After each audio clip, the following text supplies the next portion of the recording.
Hey there, chipstock investors. Just me today and the cat. He's hanging out back there. Casey is getting ready for Nvidia earnings this week. So just a brief update here. We thought we'd make a really quick video talking about Nvidia and the hyperscalers and all this conversation about the AI data center bubble that has resurfaced again, especially in recent last week or two after Michael Burry, made famous by the movie The Big Short, called this out as a major risk. So I'm going to get into it. Hey Nick, what's depreciation? Yeah, that's a great question. Let's talk about that. And that alone in this update. We'll see you over on Semi Insider.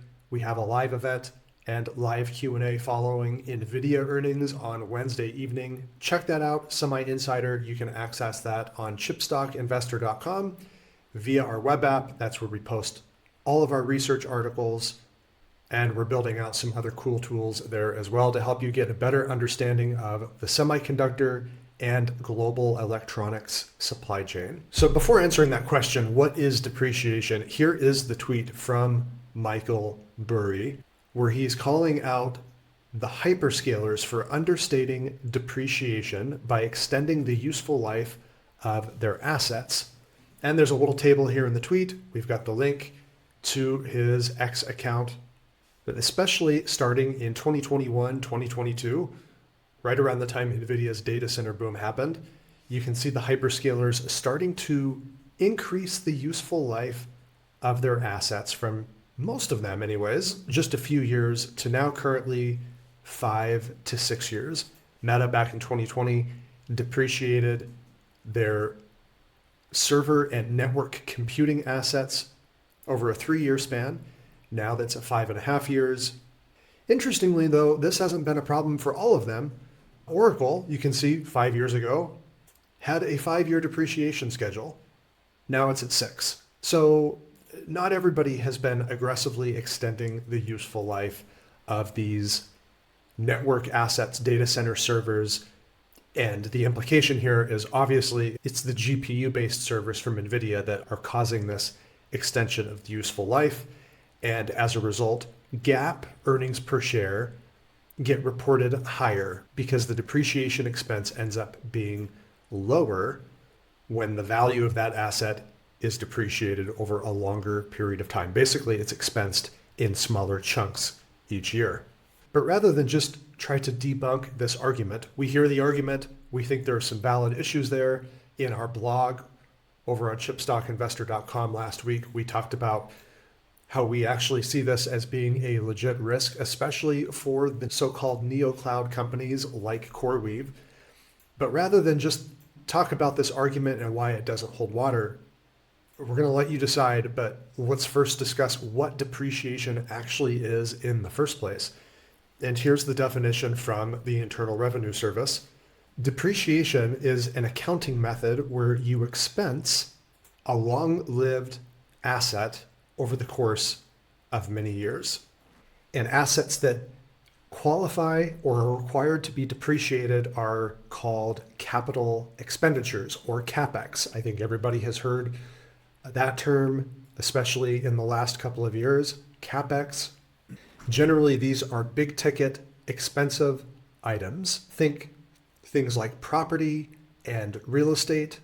So if you're in the real estate business, if you rent out houses or apartments, you're very familiar with depreciation schedules of your long-lived assets, your real estate, your property. If you're a contractor and you buy a truck, you depreciate that vehicle. If you're an accountant and you buy a computer, you depreciate that asset. It's a capital expenditure, CapEx. And the reason why it's considered that is these are assets that will be in use for many years, and the assets are directly tied to some sort of revenue generating activity.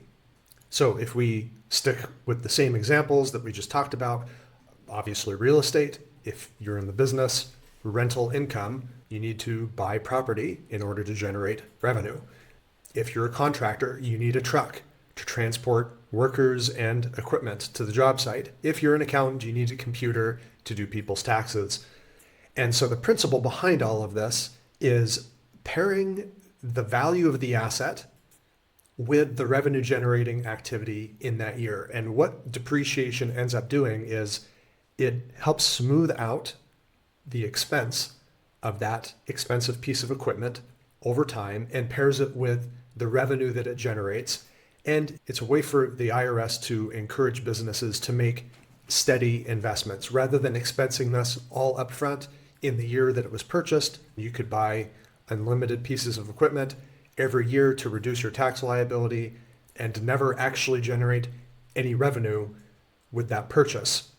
That could create some really unhealthy activity in the business world.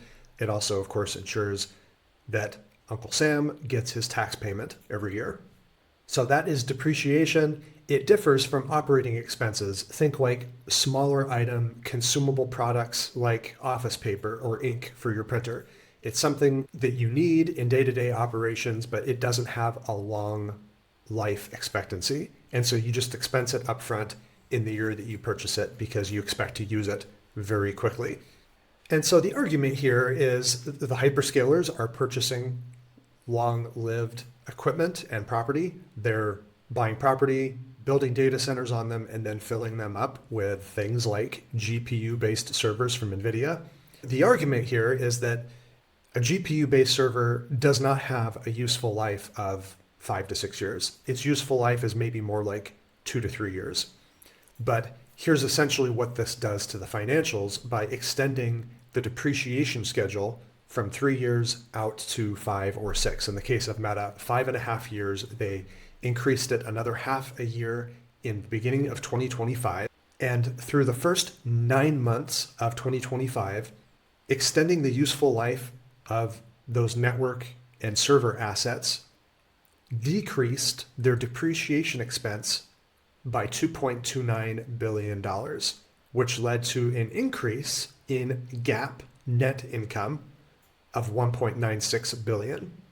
And you can see there we have highlighted the big jump in servers and network assets.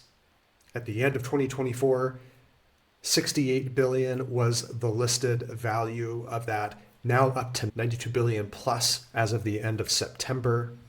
And the related accumulated depreciation increasing from 43 billion at the end of 2024 to now over 53 billion. So that is a lot of property and equipment value that will need to be depreciated over the course of the next 5.5 years for some of those network and server assets. But here's the thing with depreciation though.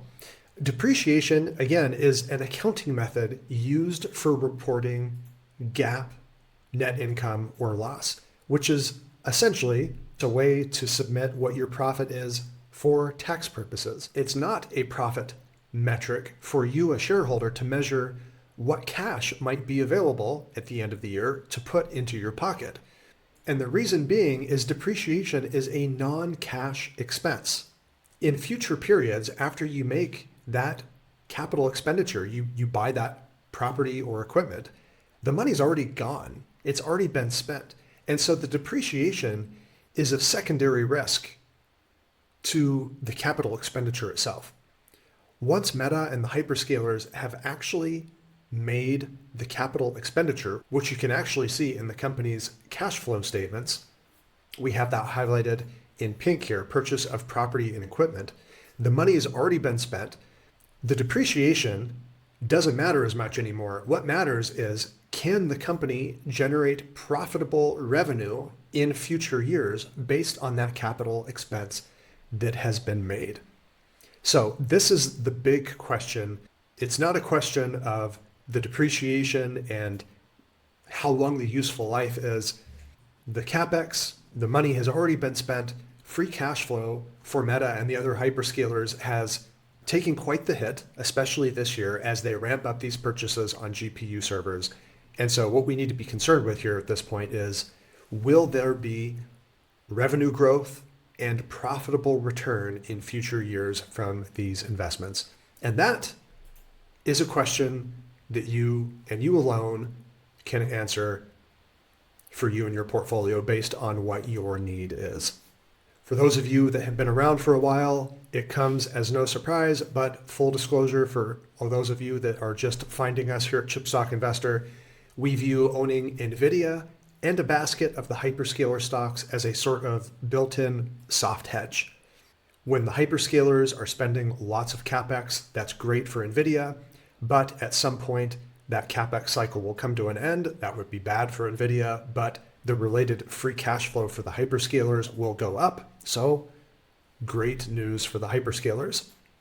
And of course, you should probably own other companies not related to this whole AI data center CapEx cycle.